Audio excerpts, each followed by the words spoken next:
Romanos, do capítulo 5 ao capítulo 8. Justificados, pois, pela fé, tenhamos paz com Deus, por nosso Senhor Jesus Cristo, por quem obtivemos também nosso acesso pela fé a esta graça, na qual estamos firmes, e gloriemo-nos na esperança da glória de Deus. E não somente isso, mas também gloriemo-nos nas tribulações, sabendo que a tribulação produz a perseverança, e a perseverança, a experiência, e a experiência, a esperança. E a esperança não desaponta, porquanto o amor de Deus está derramado em nossos corações pelo Espírito Santo que nos foi dado. Pois, quando ainda éramos fracos, Cristo morreu a seu tempo pelos ímpios. Porque dificilmente haverá quem morra por um justo, pois poderá ser que pelo homem bondoso alguém ouse morrer. Mas Deus dá prova do seu amor para conosco, em que, quando éramos ainda pecadores, Cristo morreu por nós. Logo, muito mais, sendo agora justificados pelo seu sangue, seremos por ele salvos da ira. Porque se nós, quando éramos inimigos, fomos reconciliados com Deus pela morte de seu Filho, muito mais, estando já reconciliados, seremos salvos pela sua vida. E não somente isso, mas também nos gloriamos em Deus por nosso Senhor Jesus Cristo, pelo qual agora temos recebido a reconciliação. Portanto, assim como por um só homem entrou o pecado no mundo, e pelo pecado a morte, assim também a morte passou a todos os homens, porquanto todos pecaram.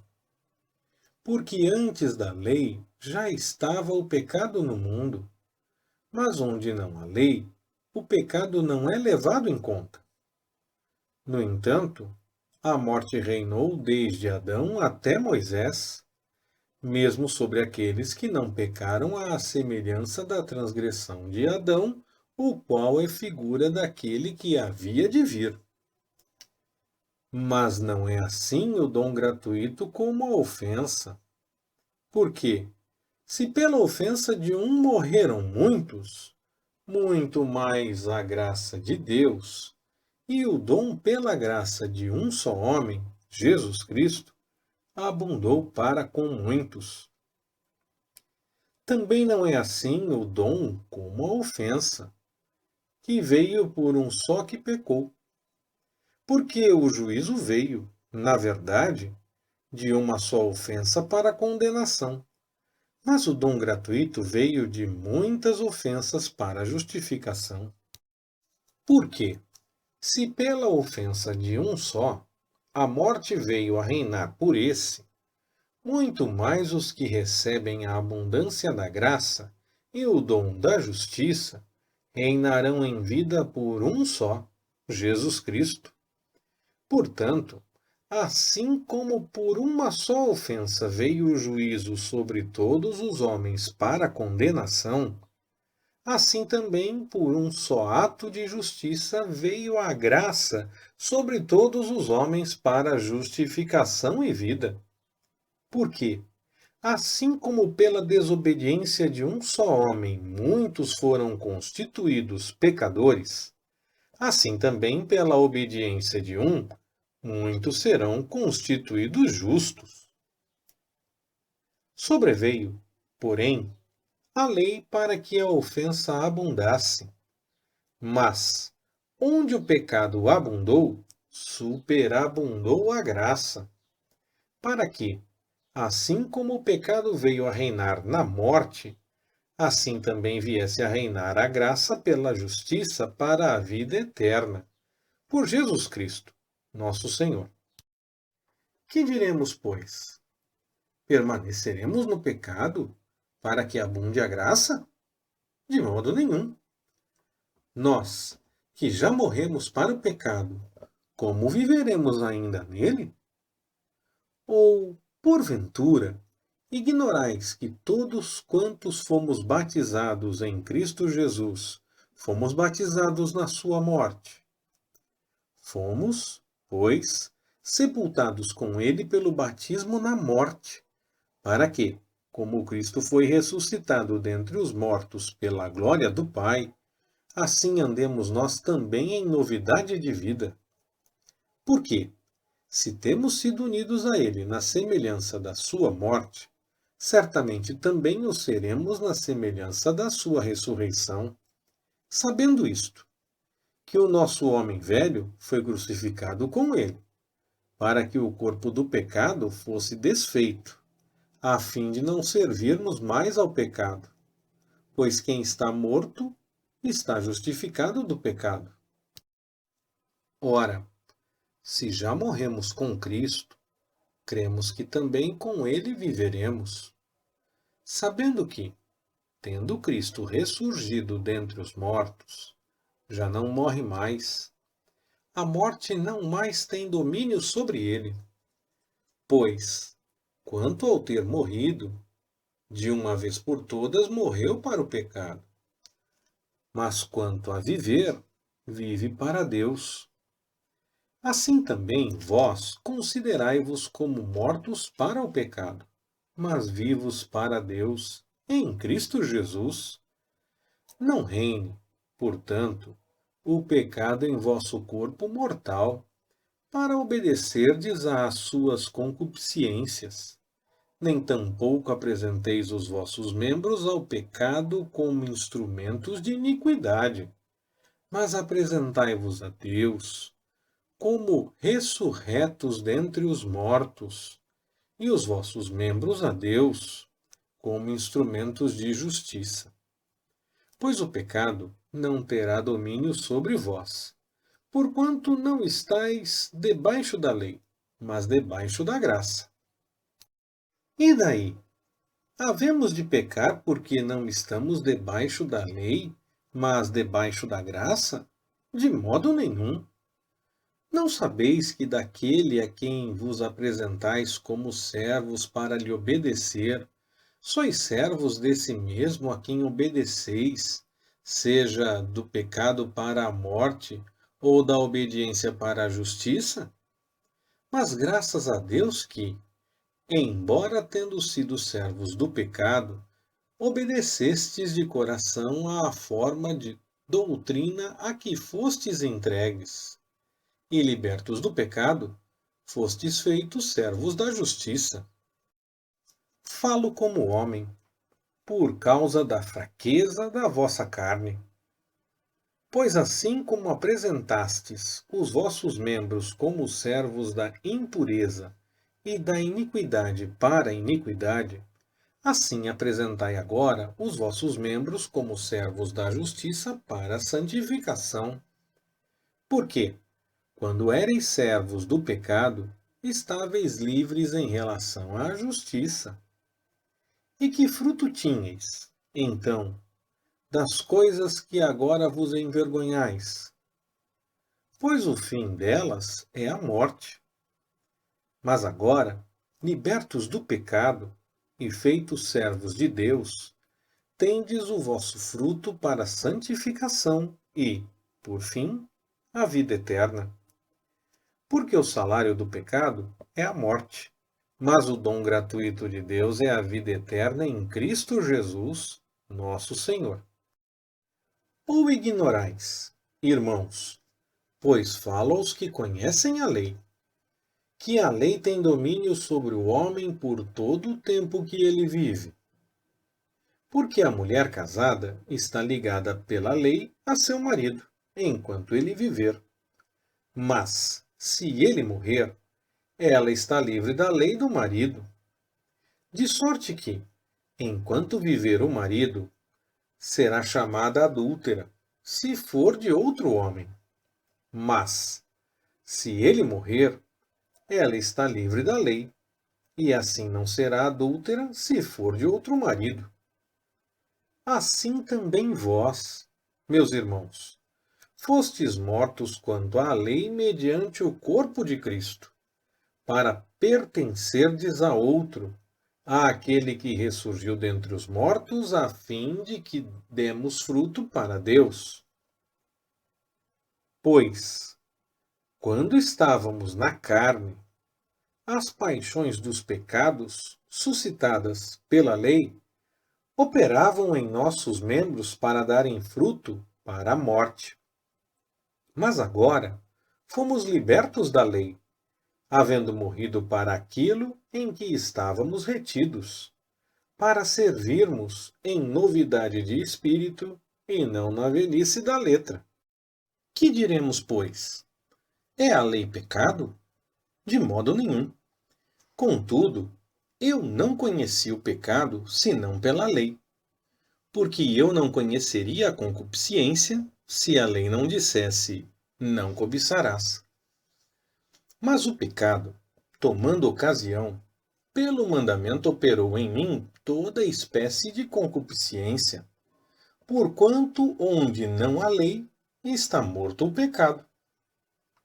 E outrora, eu vivia sem a lei, mas assim que veio o mandamento, reviveu o pecado, e eu morri. E o mandamento que era para a vida, esse achei que me era para a morte. Porque o pecado, tomando ocasião, pelo mandamento me enganou e por ele me matou. De modo que a lei é santa e o mandamento santo, justo e bom. Logo, o bom tornou-se morte para mim? De modo nenhum.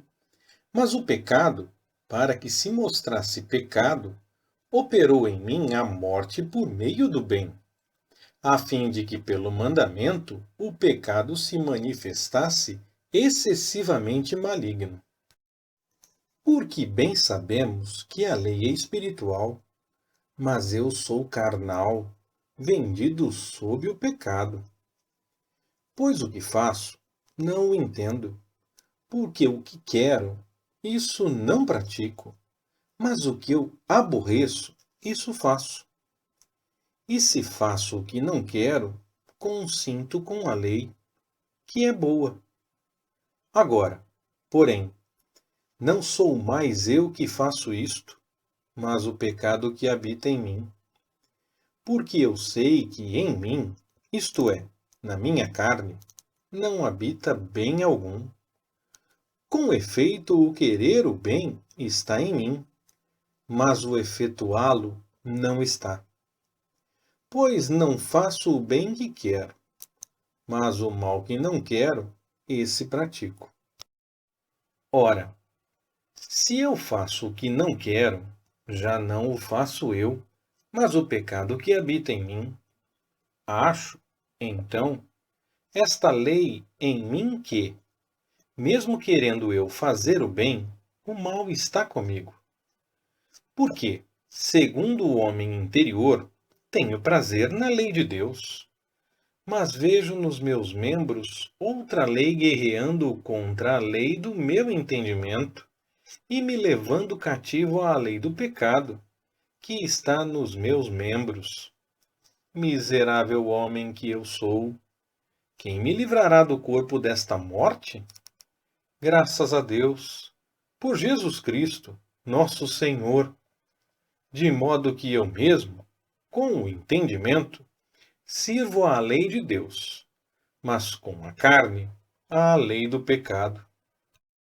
Portanto, agora nenhuma condenação há para os que estão em Cristo Jesus, porque a lei do Espírito da vida, em Cristo Jesus, te livrou da lei do pecado e da morte.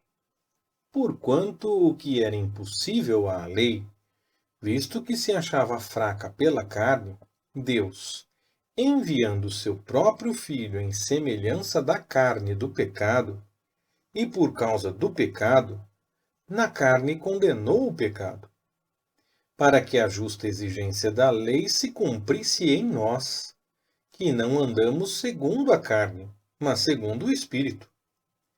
Pois os que são segundo a carne inclinam-se para as coisas da carne, mas os que são segundo o Espírito, para as coisas do Espírito. Porque a inclinação da carne é morte, e a inclinação do espírito é vida e paz. Porquanto a inclinação da carne é inimizade contra Deus, pois não é sujeita à lei de Deus, nem em verdade o pode ser. E os que estão na carne não podem agradar a Deus. Vós, porém, não estais na carne, mas no Espírito, se é que o Espírito de Deus habita em vós. Mas, se alguém não tem o Espírito de Cristo, esse tal não é dele. Ora, se Cristo está em vós, o corpo, na verdade, está morto por causa do pecado, mas o Espírito vive por causa da justiça. E, se o Espírito daquele que dos mortos ressuscitou a Jesus habita em vós, aquele que dos mortos ressuscitou a Cristo Jesus há de vivificar também os vossos corpos mortais, pelo seu Espírito que em vós habita. Portanto, irmãos, somos devedores, não à carne para vivermos segundo a carne. Porque se viverdes segundo a carne, haveis de morrer. Mas, se pelo Espírito mortificardes as obras do corpo, vivereis. Pois todos os que são guiados pelo Espírito de Deus, esses são filhos de Deus. Porque não recebestes o espírito de escravidão, para outra vez estardes com temor, mas recebestes o espírito de adoção, pelo qual clamamos: Abba, Pai. O Espírito mesmo testifica com o nosso espírito que somos filhos de Deus. E, se somos filhos, também somos herdeiros, herdeiros de Deus e co-herdeiros de Cristo, se é certo que com ele padecemos, para que também com ele sejamos glorificados. Pois tenho para mim que as aflições deste tempo presente não se podem comparar com a glória que em nós há de ser revelada. Porque a criação aguarda com ardente expectativa a revelação dos filhos de Deus. Porquanto a criação ficou sujeita à vaidade, não por sua vontade, mas por causa daquele que a sujeitou, na esperança de que também a própria criação há de ser liberta do cativeiro da corrupção, para a liberdade da glória dos filhos de Deus. Porque sabemos que toda a criação, conjuntamente, geme e está com dores de parto até agora. E não só ela, mas até nós, que temos as primícias do Espírito, também gememos em nós mesmos, aguardando a nossa adoção de filhos, a saber, a redenção do nosso corpo. Porque na esperança fomos salvos. Ora, a esperança que se vê não é esperança. Pois, o que alguém vê, como o espera? Mas, se esperamos o que não vemos, com paciência o aguardamos. Do mesmo modo, também o Espírito nos ajuda na fraqueza, porque não sabemos o que havemos de pedir como convém. Mas o Espírito mesmo intercede por nós com gemidos inexprimíveis. E aquele que esquadrinha os corações sabe qual é a intenção do Espírito, que ele, segundo a vontade de Deus, intercede pelos santos. E sabemos que todas as coisas concorrem para o bem daqueles que amam a Deus, daqueles que são chamados segundo o seu propósito. Porque os que dantes conheceu, também os predestinou para serem conformes à imagem de seu Filho, a fim de que ele seja o primogênito entre muitos irmãos. E aos que predestinou, a estes também chamou. E aos que chamou, a estes também justificou. E aos que justificou, a estes também glorificou. Que diremos, pois, a estas coisas? Se Deus é por nós, quem será contra nós?